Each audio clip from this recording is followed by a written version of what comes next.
एक तरफ सरकार देश की इकोनॉमी को बूस्टर डोज देने के लिए कारोबार के तौर तरीकों को आसान करने में जुटी हुई है, तो वहीं व्यापार कानूनों की जटिलताओं के चलते देश में कारोबार करना इतना आसान भी नहीं है। हालांकि सरकार इन कानूनी बाधाओं को दूर करने में जुटी हुई है। इसके चलते कुछ फायदे भी हुए हैं। मसलन ईज ऑफ डूइंग बिजनेस की वर्ल्ड रैंकिंग में हम तेजी से ऊपर चढ़े, लेकिन कारोबार को लेकर अब भी तमाम कानूनी अड़चनें बनी हुई हैं। ऑब्जर्वर रिसर्च फाउंडेशन और टीम लीज रेगटेक ने एक ताजा रिपोर्ट जारी की है, जिसमें कहा है कि देश में व्यापार से जुड़े 1536 कानून हैं और इनसे जुड़ी 69,000 धाराएं हैं जो राज्यों और केंद्र से जुड़ी हुई हैं। लेकिन हैरानी की बात यह है कि इन कानूनों में से 26,000 से ज्यादा ऐसी धाराएं हैं जिनमें जेल तक की सजा का प्रावधान है और इसका गाहे बगाहे कॉरपोरेट जगत और कारोबारियों पर इस्तेमाल भी किया जाता है।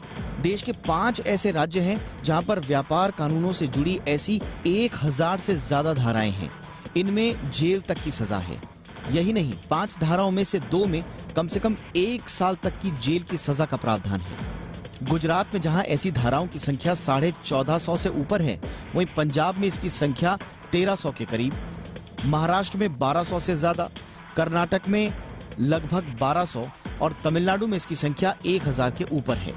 इनमें से कुछ धाराएं तो ऐसी हैं जिनमें मामूली सी चूक, धोखाधड़ी करने या खुद को बचाने के लिए जानबूझकर किए गए कामों पर सजा का प्रावधान है। यहाँ तक कि कारोबार से जुड़ी रिपोर्ट को देरी से या जानबूझकर गलत फाइलिंग करने में राजद्रोह तक के चार्जेस लगाए जा सकते हैं। जानकारों का मानना है कि ऐसी धाराएं किसी भी देश में कारोबारी माहौल के लिए अच्छी नहीं कही जा सकती। बड़े कारोबारियों से इतर छोटे और लघु उद्योगों के लिए भी कारोबार करने की राह आसान नहीं है। खासकर जिन छोटे और मझोले उद्योगों में 150 से ज्यादा कर्मचारी हैं, वहां 500 से लेकर 900 तक ऐसी आपराधिक धाराएं हैं जिनसे निपटने के लिए एमएसएमईज को हर साल 12 से 18 लाख रुपए तक खर्च करने पड़ते हैं। इस सब के बावजूद 80 से ज्यादा यूनिकॉर्न स्टार्टअप के साथ भारत दुनिया का बड़ा स्टार्टअप मार्केट बन चुका है। स्टार्टअप इंडिया की कोशिशों के चलते ही ग्लोबल इनोवेशन रैंकिंग में भारत अब 46वें स्थान पर आ गया है, 2015 में जबकि हम 81वें पायदान पर थे। ताजा इकोनॉमिक सर्वे में खुलासा हुआ है कि 2016-17 में जहां सिर्फ 733 नए स्टार्टअप्स खुले थे, उनकी तादाद 2021-22 में 14,000 हो गई है।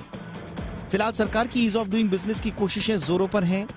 2,500 के करीब ऐसी व्यापार धाराएं हैं जिनको हटाने का मन सरकार ने बनाया है और यह आज के दौर में प्रासंगिक भी नहीं है। लेकिन $5 ट्रिलियन इकोनॉमी बनने के लिए अभी भी हजारों गैर जरूरी और बेहद कड़े नियमों को हटाने या उन्हें आसान करने की बहुत जरूरत है। ब्यूरो रिपोर्ट, जी मीडिया।